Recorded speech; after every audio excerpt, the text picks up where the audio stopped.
You're suffering from anxieties activated in your subconscious by a traumatic experience last night, resulting in withdrawal syndromes. I think a signal fire is our best bet, Gilligan. Although I don't know if she'll be able to see it through all that nimbus cumuli. You know, I made this from that outcropping of ferrous oxide I found. Well, that glue is permanent. There's nothing on the island to dissolve it. Nothing? Why, do you know what it would take? It would take a polyester derivative of an organic hydroxide molecule. Listen to me, Gilligan. There is no such thing as a sea serpent. Sailing men from time immemorial, in Norse legends, in Greek mythology, in Phoenician times, all thought they saw things that didn't exist. You notice how he's got this constructed? If we try to squeeze through or push or pull these bamboo poles, it tightens the wire and pulls the pin out of the grenade. And pow, splash, pow. I used to do this experiment in my science class. We used seawater instead of battery acid to revitalize old dry cell batteries and produce electricity. Professor, that works great. Just like a regular fan. Better. You don't get a bill from the electric company every month. Yeah. Why did you get it patented? Well, I wrote to Washington, but I don't think the bottle ever got there. Because of its buoyant qualities, I would say that it's either hydrogen or helium, or a combination of both gases and/or their properties. The professor's a genius. Just a few hours ago, this contraption was a washing machine. And now it's a sewing machine. It is scientifically absurd to believe that you could have ridden the same wave all the way from Hawaii. The counteraction of the marine gravitational forces would have slowed down teeth. To be a logical and a scientific way to figure out where that gorilla lives. Does Howell have any perfume on? Well, of course he does. Why? Well, first he took her brooch, which should have some scent of her perfume, and then he took her. Now, gorillas are known to be attracted to sweet fragrances. In the sand. He found the eye of the idol. What he found, Skipper, is a semi-precious piece of quartz known to the layman as a cat's eye. You are hardly dressed for spelunking. Gilligan. Yeah? I think the skipper's got amnesia. And what you? Amnesia. That's when people can't remember anything at all. Oh, that can't be too serious. That happens to me all the time. You understand their language? Oh, a little. It's a combination of Polynesian and Papua, spoken only on a few islands to the southwest of us. Skipper, I've got an idea. If we can repair this camera, we might be able to let Cape Kennedy know we're here. Well, he's not a radio skipper. He's merely a simple form of receiver. You see, the high-frequency sound waves are emanating from the molar, which is pushed against... Never mind all the technicalities, Professor. Now, the mantis family has some 7 different species. Each species has its own genus and subgenus. They all look alike, but the lethal variance is enormous. Oh, that's a marvelous explanation. Whatever it means. What is it you're trying to tell us? What I am trying to tell you, Skipper, is that this particular branch of the mantis family is not poisonous. Not in the least. Get my first week here. Do you know that I discovered 5 different mutations of ragweed? Oh, you have such strong hand.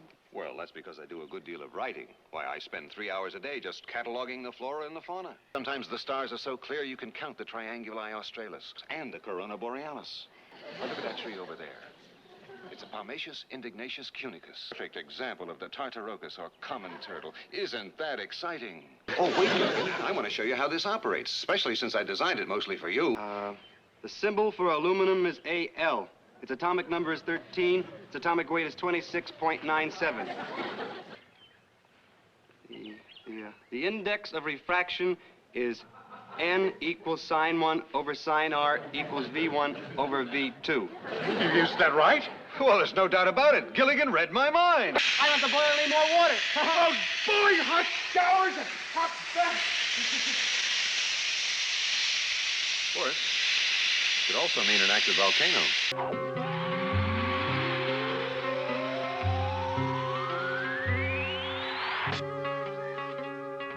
There will be a noticeable rise in the temperature of the Earth's crust. A blinding flash of light can be expected. I'm just trying to make some snowballs, but they won't pack. It isn't snow, Gilligan. It's volcanic ash. There's an active volcano on the island.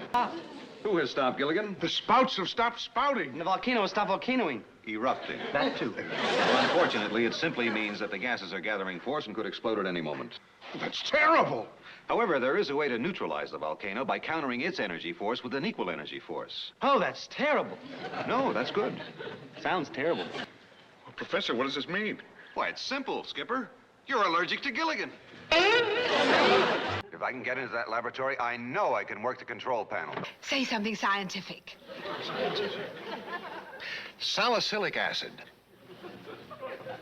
That's aspirin. Now, these meteors travel millions of miles through space, through the stratosphere, the ionosphere, the radiation belt, picking up all sorts of strange rays. That's why it's glowing. This simple form of Geiger counter will be able to tell us whether that meteor is radioactive. Gilligan was so worried about becoming a vampire that he became obsessed with the idea. When he fell asleep, his subconscious took over and he attacked Mrs. Howell. Professor, what's the matter with Gilligan? Oh, it's all right, Skipper. He was so hypertense with worry that the tranquilizers had an immediate effect. This is a common red fruit bat. It's perfectly harmless. However, it can be mistaken for the vampire bat. Only an expert can tell them apart. And fortunately, I happen to know a little something about bat anatomy. May I suggest, Gilligan, that your conscience became temporarily unable to handle the guilt of your misdemeanor, so you fantasize an ego image displacement out of your own reflection? May I suggest that? You may suggest that, but I won't understand it. Oh, dear, I was afraid of that. According to the symptoms, Gilligan is having all kinds of delusions. He may be headed for real psychological problems. The best way to be of help in situations involving a psychological crisis is to deal with the ego identity without destroying the existing fixations and causing traumatic disorientation. It's those radioactive vegetables, Marianne. They've given you fantastic eyesight and Gilligan's superpower. Why, the potentials are unlimited. I've applied the principles of theoretic chemistry to the problem of radioactivity.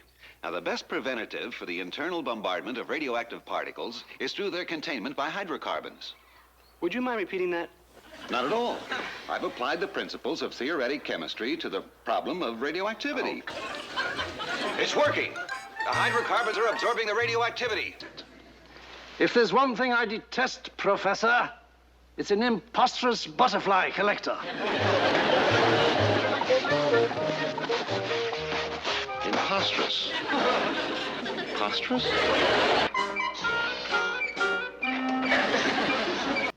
He's suffering from follicular albinism. And I've been telling you both for weeks and weeks now that the sodium hypochlorite content of the bleach was of such vast proportions that the mere vapor in the laundry area saturated the scalp follicles.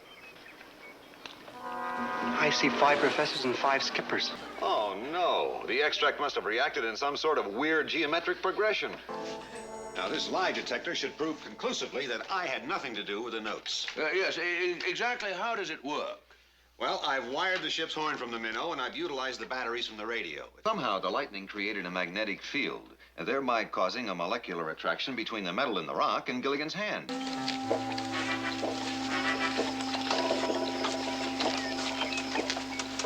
All right, Skipper. Pedal faster. All right, Professor. Faster. Yeah. Faster. It worked! What's happened to Marianne has a very simple psychological explanation. I mean, almost every girl at some time in her life wishes she were a famous actress. But Marianne isn't wishing, Professor. She really thinks that she's me. Well, Ginger, the blow to her head caused Marianne to assume the identity of the only famous actress she's ever known, you. I can't believe it. Well, these drawings are prehistoric hieroglyphics. Gilligan, do you realize what you've done? I didn't do it, honest. I can't even pronounce it. Well, you may have discovered a way to get us off the island.